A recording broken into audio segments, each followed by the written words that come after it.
In the small, tight-knit town of Enoch, Utah, Tausha Haight was known for her kindness. A friend described her as the kind of person who was friends with everybody. The one who showed up on your doorstep with homemade bread if you were having a bad day. She was devoted mother to her 5 children. 17-year-old Macy, 12-year-old Breely, 7-year-old twins Amon and Sina, and 4-year-old Gavin. To the outside world, they looked like a loving family, active in their church and community.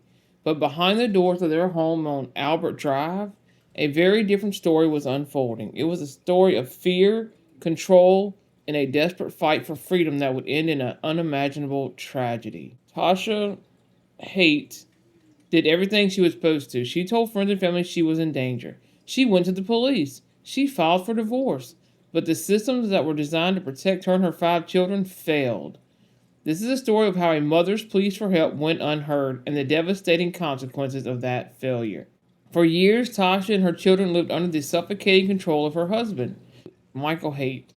He was a man obsessed with keeping up a perfect public image, a mask that hid a pattern of escalating abuse. Friends would later tell police that Michael was very concerned about appearances and that his abuse, long aimed at Tasha, was starting to turn on the children. He monitored her phone and tablet, constantly checking her messages to make sure she wasn't saying anything negative about him. He controlled the family's money, with one friend reporting that Michael had even withdrawn around $20,000 from each of the children's savings accounts for unknown reasons. This control was often punctuated by emotional and physical violence. He'd belittle Tasha and accuse her of having affairs. But the most terrifying accounts came from their oldest daughter, Macy. Back in 2020, when she was just 14, Macy told authorities about a history of abuse. She explained that her father had choked her, banged her head against furniture, and had become more and more assaultive over the last 3 years. She was, in her own words, very afraid that he was going to kill her. Michael Haight simply dismissed his daughter's terror, telling police she was just being mouthy. When police were called in August of 2020, an investigation was opened. Both Michael and Tasha were interviewed. She told officers she didn't want to press charges, hoping the investigation itself would be a wake-up call for her husband. An officer told Tasha there was no indication that there would be any violent behavior on Michael's part. The Iron County Attorney's Office later said there was insufficient evidence to pursue criminal charges. The case was closed. The system had been warned, and the first chance to stop it was lost. For Tasha and her kids, the abuse just continued. By December of 2022, Tasha knew she couldn't wait for a wake-up call any longer. She had found her voice and was ready to fight for her freedom. In secret recordings she made, her determination was clear. "I don't have a voice, Mike. I don't have a voice," she told her husband. "I will have freedom now. I will have financial freedom where I'm not controlled." On December 21st of 2022, Tasha officially filed for divorce. The papers were served to Michael 6 days later. On December 27th, he was living in the basement of the family home at the time. That filing marked a critical turning point. For victims of domestic abuse, the very act of leaving is often the most dangerous time. For the Haight family, it triggered a chilling and calculated plan from their abuser. Worried about her daughter, Tasha's 78-year-old mother, Gail Earl, came to stay at the house for support. In the days that followed, Michael's behavior became more and more alarming. He removed all the family's guns from the home, leaving them completely defenseless. Macy texted a friend saying her dad was acting weird. His online search history from that time reveals a man methodically planning his next move. He Googled, "Can you hear a gunshot in a house?"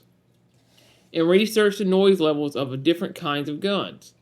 Even as Michael was planning the destruction of his family, the systems meant to protect him were moving, but at a tragically slow pace. Children Protective Services had opened a new investigation on December 8th after getting reports of abuse against the children. A caseworker visited the home on December 19th, where Tasha reported that Michael had recently thrown their 7-year-old son to the ground and that she was afraid of how he looks when he is angry. She told the caseworker that Michael had threatened to kill himself or make her life hell if she left. She asked him to wait to the interview Michael after she had filed for divorce. A follow-up appointment was scheduled, but it was too late. The system was just hours behind the killer. On the afternoon of January 4th, 2023, a concerned friend called the police for a welfare check. Tausha had missed an appointment and nobody could get a hold of her, and an officer went to the home, but after getting no answer and hearing no noise inside, he left. Later, after Michael also didn't show up for work, another person went to the house, was able to get inside, and made a horrific discovery. They immediately called 911, telling the dispatcher that police needed to get there fast because there were dead bodies inside. Police went back into the home and found an unimaginable scene. 8 members of the haight family were dead, all from gunshot wounds. In the master bedroom, they found Tausha, her mother Gail, and the youngest child, 4-year-old Gavin, Macy, Breely, and the twins, Amon and Senna, were each found in their own beds. Downstairs in the basement room, police found Michael Haight, dead from a self-inflicted gunshot wound. Next to his body was a handwritten note of why he took himself out. In it, he blamed everyone but himself, painting himself as the victim and faulting his wife for their family's problem. Who was going through a divorce and was going to go back to her home last night. They had to do some paperwork. And I'm a little bit concerned. We were supposed to, we had an appointment scheduled that she missed. She doesn't ever miss appointments. Is there any way I can set up to do a well check? Okay, and you said she was supposed to go back home last night, was it?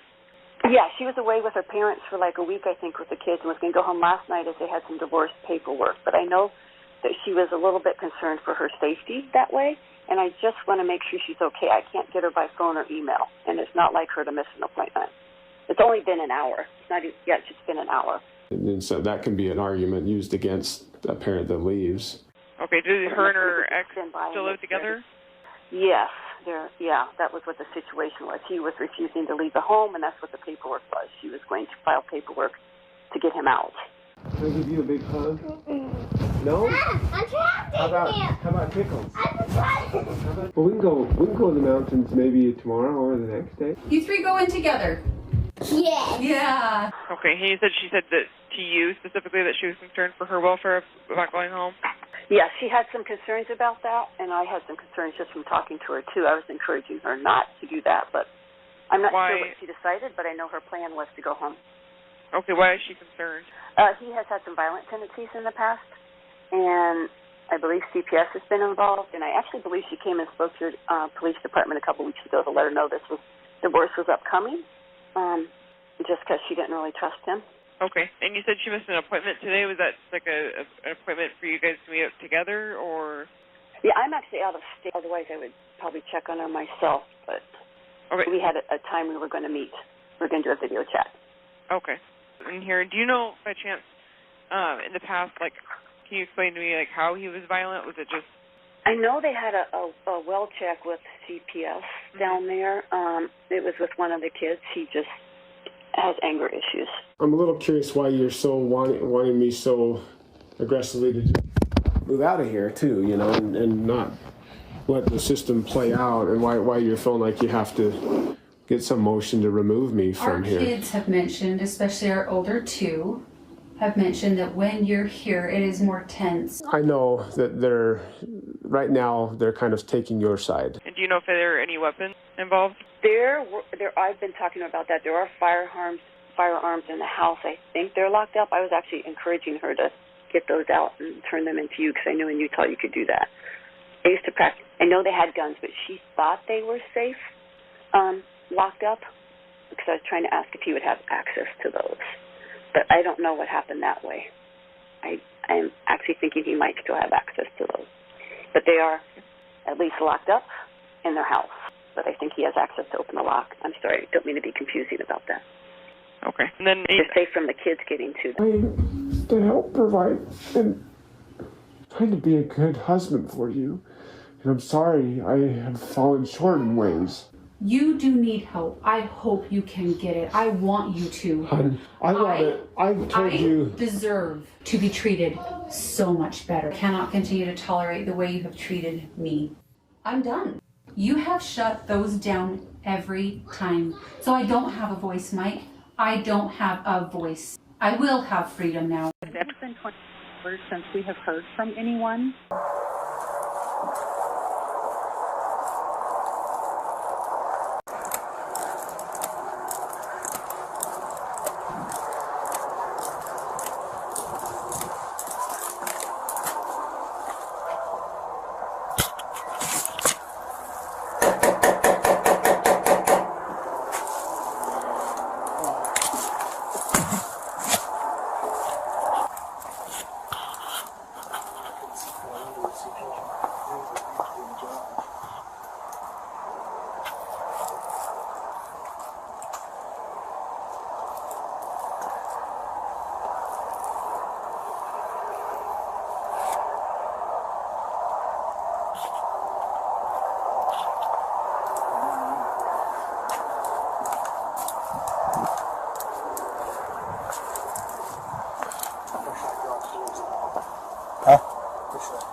people you said come out of Hurricane?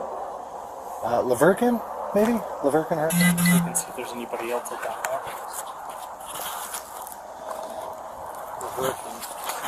I'll have someone go by it. Michael's wife served him with divorce papers within the last 2 weeks. And he's kind of been struggling with it, whatnot, but... Sorry, they were just asking. Let's go check. There's 5 kids. Yeah. Just use your camera. Yep. Enoch City Police Department. Enoch City Police Department. Yeah.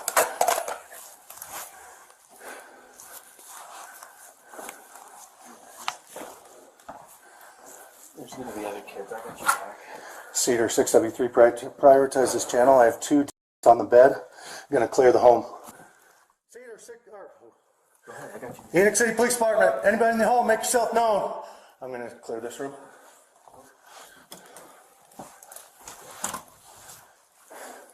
Nobody?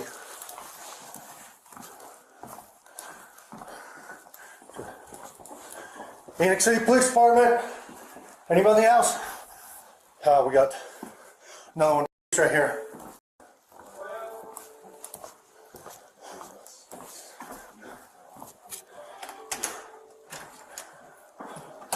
Where have you gone? We need to clear the house. Clear here. We have one more in this bed. Appears to be a gunshot to the face. Check in this room back here. Want to see scared? Clear. Making good. I'm checking here. No, you're good. Wait.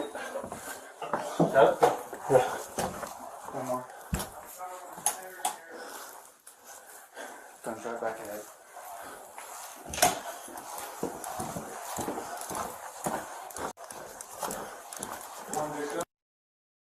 Shots to the head. Boys, get down here, make yourself known. 2, 4, 6. Hold right there, Chief. Enoch City Police Department. One more up top, blood on the bed.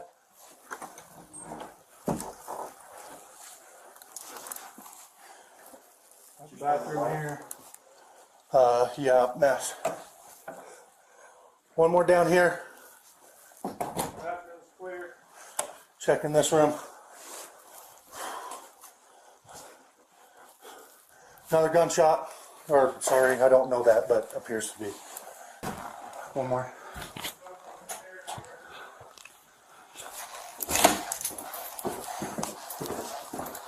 Nobody else. Just a vacuum that's going to fall. Go. Sauna. That way. Lift. Opening. Safes. Got keys in 2 safes down here.